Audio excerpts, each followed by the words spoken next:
Video को start करने से पहले अगर आपने अभी तक चैनल को सब्सक्राइब नहीं करा है तो दोस्तों चैनल को पहले सब्सक्राइब कर लीजिए और इस साथ में इस बेल आइकन को जरूर क्लिक करिएगा दोस्तों, जिससे आपको टाइम टू टाइम नोटिफिकेशन मिलते रहेंगे।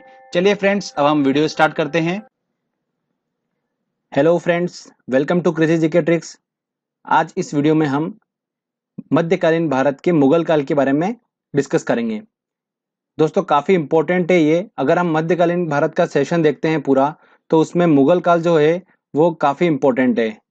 तो फ्रेंड्स, आप ये वीडियो पूरा देखिएगा, अच्छे से देखिएगा और समझिएगा, तो आप आसानी से क्वेश्चंस लगा पाएंगे।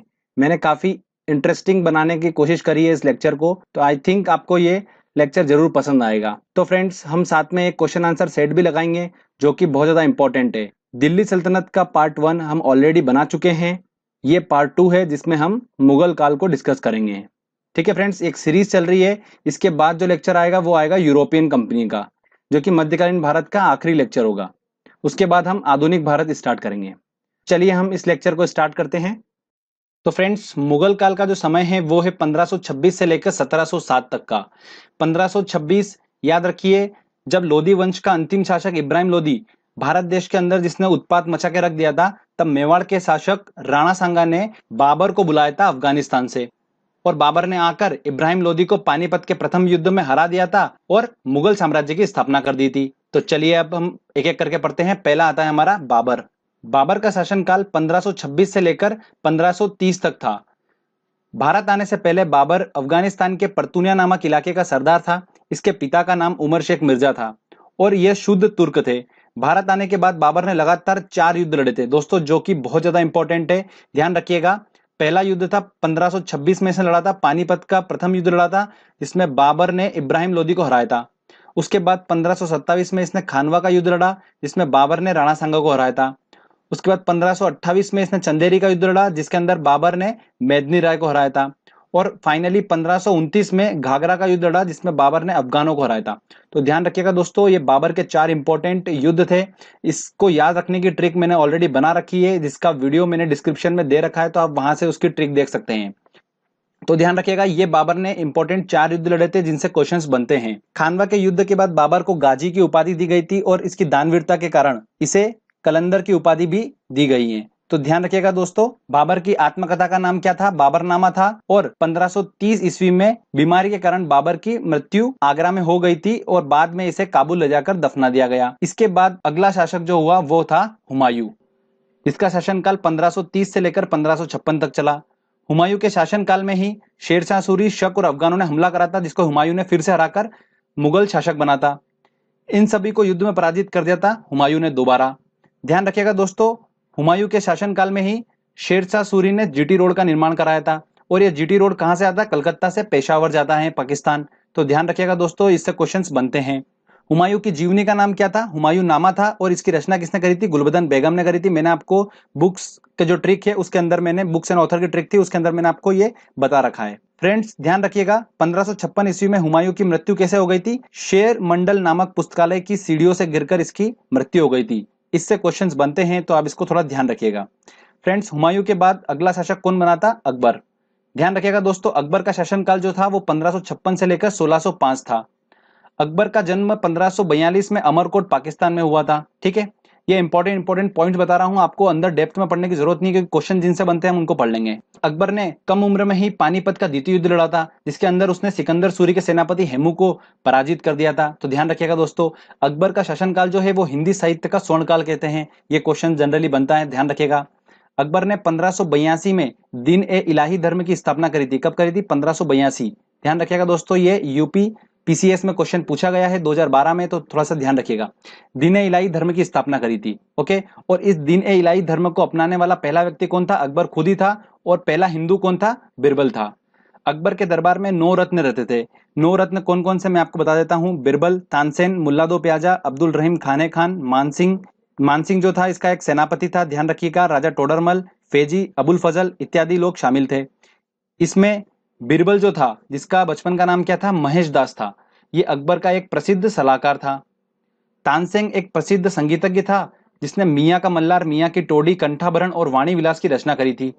इसका मकबरा कहां पर है? दोस्तों ध्यान रखिएगा, बहुत इंपॉर्टेंट क्वेश्चन है। ग्वालियर में स्थित है इसका मकबरा। किसका? तानसेन का। फ्रेंड्स एक और बात ध्यान रखिएगा, अकबर ने गुजरात की विजय पर बुलंद दरवाजे का निर्माण करा था। जब अकबर ने गुजरात को विजय प्राप्त करी थी गुजरात में, तब उसने बुलंद दरवाजे का निर्माण कराया था। तो ये जनरली क्वेश्चन पूछा जाता है। ठीक है फ्रेंड्स, अकबर के बाद जो अगला शासक आया वो कौन आया था? सलीम आया था, जिसे जहांगीर के नाम से भी जाना जाता है। तो चलिए हम आगे बढ़ते हैं। अब सलीम जहांगीर की बात करते हैं फ्रेंड्स, जिसका शासनकाल 1605 से लेकर 1627 तक था। 1611 ईस्वी में जालंधर के शासक को इसने पराजित कर दिया था और उत्तर पूर्वी भारत पर इसने कब्जा कर लिया था। फ्रेंड्स ध्यान रखिएगा, सलीम जहांगीर के शासनकाल में ही भारत में 3 यूरोपीय यात्री आए थे बिजनेस करने के हिसाब से। तो वो कौन कौन थे मैं आपको बता देता हूं। William Hawkins, sir Thomas raw और विलियम फिंच, ये 3 व्यक्ति थे जो कि भारत में आए थे बिजनेस करने के हिसाब से। तो जहांगीर के शासनकाल में ही आए थे ये 1619 में। ध्यान रखिएगा दोस्तों, विलियम हॉकिंस जो थे वो पहले अंग्रेज थे और ये जहांगीर के शासनकाल में आए थे। तो ये क्वेश्चंस बनता है, तो मैंने आपको स्पेशली इसको बताया है। फ्रेंड्स ध्यान रखिएगा, सलीम जहांगीर की बेगम का नाम क्या था? महरूनिसा था, जो कि एक फारस के सुल्तान मिर्जा गयास बेग की पुत्री थी और इसे ही नूरजहां के नाम से जाना जाता था। जहांगीर का काल जो है वो चित्रकारी का स्वर्ण काल कहलाता है, क्योंकि इसके शासनकाल में चित्रकारिता जो थी वो चरम सीमा पर थी। तो जहांगीर का काल चित्रकारिता का स्वर्ण काल कहलाया जाता है। फ्रेंड्स ध्यान रखिएगा, जहांगीर के चित्रकार जो थे वो कौन थे? अबुल हसन थे।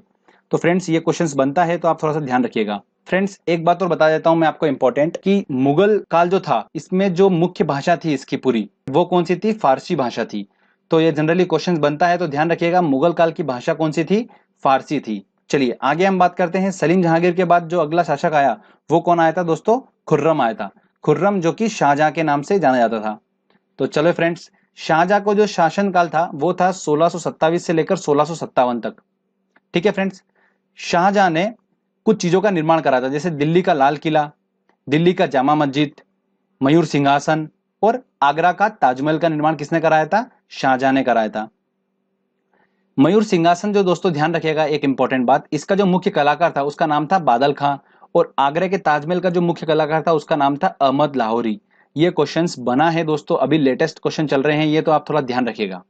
मैं कुछ इंपॉर्टेंट फैक्ट्स बता रहा हूं आपको जो बहुत इंपॉर्टेंट है, अंदर डेप्थ में जाने की जरूरत नहीं है, वैसे भी टाइम बहुत कम रहता है एंड टाइम पर, तो हमको ये ऐसी चीज है जिसको हम एक बार वीडियो देख के एग्जाम देने जा सकते हैं। शाहजहां के शासनकाल में ध्यान रखिएगा, ये मयूर सिंहासन जो था इस पर बैठने वाला पहला व्यक्ति कौन था? शाहजहां खुद ही था। और उसके बाद क्या हुआ था, एक फारस का लुटेरा नादिर शाह आया था जो कि मयूर सिंहासन को लूट कर ले गया था। उसके बाद इस मयूर सिंहासन पे जो अंतिम बैठा था वो बैठा था महमूद शाह रंगीला। तो ये क्वेश्चन पूछा जाता है, तो ध्यान रखिएगा कौन बैठा था लास्ट बार इस पे? महमूद शाह रंगीला। नोट डाउन कर लीजिएगा दोस्तों इसको। चलिए आगे हम बात करते हैं। शाहजहां की बेगम का नाम क्या था? अर्जुमंद बानो था, जिसे मुमताज के नाम से जाना जाता है। तो फ्रेंड्स ध्यान रखिएगा, एक और अब बात बताता हूं मैं। शाहजहां के 7 संतानें थी, जिसमें इसकी सबसे प्रिय संतान थी औरंगजेब और दारा शिकोह। औरंगजेब और दारा शिकोह उत्तराधिकारी का दोनों के बीच में युद्ध हुआ कि कौन अगला शासक बनेगा। तो उस वो जो युद्ध हुआ था उसका नाम था धर्मत का युद्ध। क्या था फ्रेंड्स? ध्यान रखिएगा, धर्मत का युद्ध। इसको नोट डाउन कर लीजिएगा। इस युद्ध में औरंगजेब ने दारा शिकोह को हरा दिया था और अगला जो है मुगल शासक बन गया था कौन? औरंगजेब। तो चलिए फ्रेंड्स, हम औरंगजेब के बारे में अब डिटेल में पढ़ते हैं। औरंगजेब का जो शासनकाल था वो था 1657 से लेकर 1707 तक का। औरंगजेब ने कई हिंदू मंदिरों को तुड़वाया था, जैसे गुजरात का सोमनाथ मंदिर, काशी का विश्वनाथ मंदिर, मथुरा का केशव राय मंदिर, ये सब मंदिर जो है औरंगजेब ने तुड़वाए थे। फ्रेंड्स ध्यान रखिएगा, औरंगजेब पूरे मुगल वंश में सबसे ज्यादा टैक्स वसूलने वाला शासक था। औरंगजेब ने सबसे ज्यादा पूरे मुगल वंश में टैक्स वसूला था। तो ये क्वेश्चंस बन सकता है दोस्तों, ध्यान रखिएगा। ये एक संगीत प्रेमी था, इसलिए ये वीणा बजाता था। थोड़ा सा ये भी आप ध्यान रखिएगा, एक बात इंपॉर्टेंट है। इसके गुरु का नाम क्या था? मोहम्मद हाकिम था, और लोग इसे आलमगिरी और जिंदा पीर कहकर पुकारते थे। किसको? औरंगजेब को। आलमगिरी और जिंदा पीर किसको बुलाते थे? औरंगजेब को बुलाते थे। और इसके शासनकाल में जो मुगल सेना थी उसमें सबसे ज्यादा हिंदुओं जो थे वो इसी के शासनकाल में थे। जो मुगल सेना थी उसके अंदर हिंदू जो थे वो इसी के शासनकाल में सबसे ज्यादा थे। तो एक ये भी इंपॉर्टेंट पॉइंट है, तो ध्यान रखिएगा।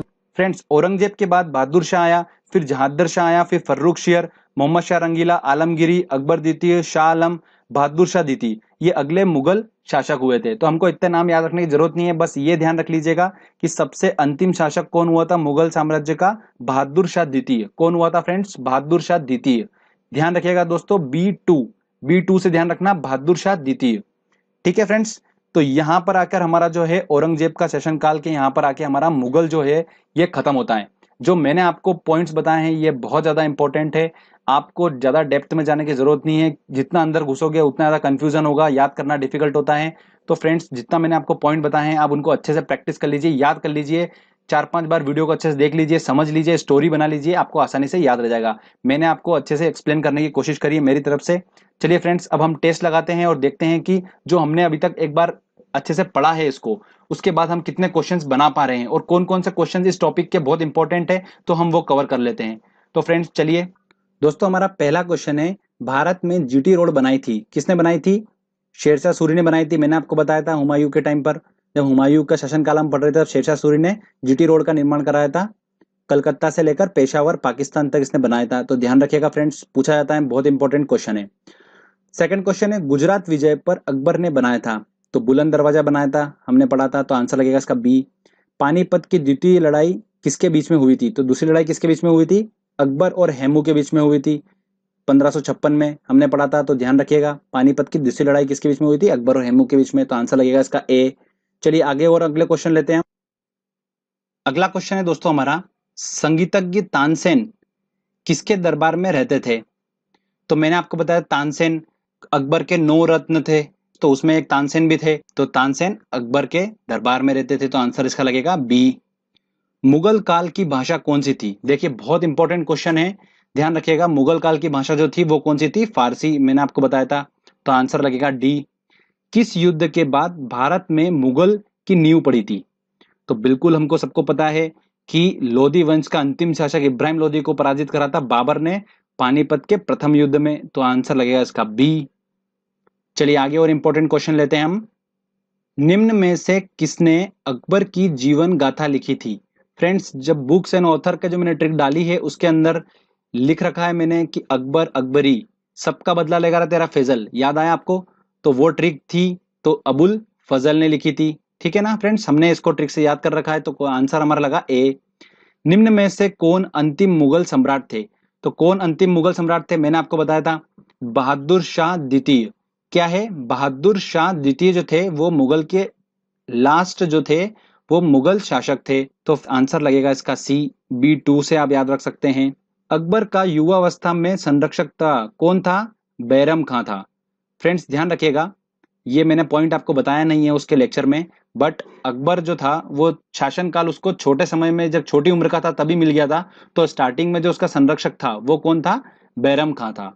तो ये क्वेश्चन ऐसा कुछ इंपॉर्टेंट नहीं है, बट आप ध्यान रखिएगा, बैरम खां जो था उसका मुख्य संरक्षक था।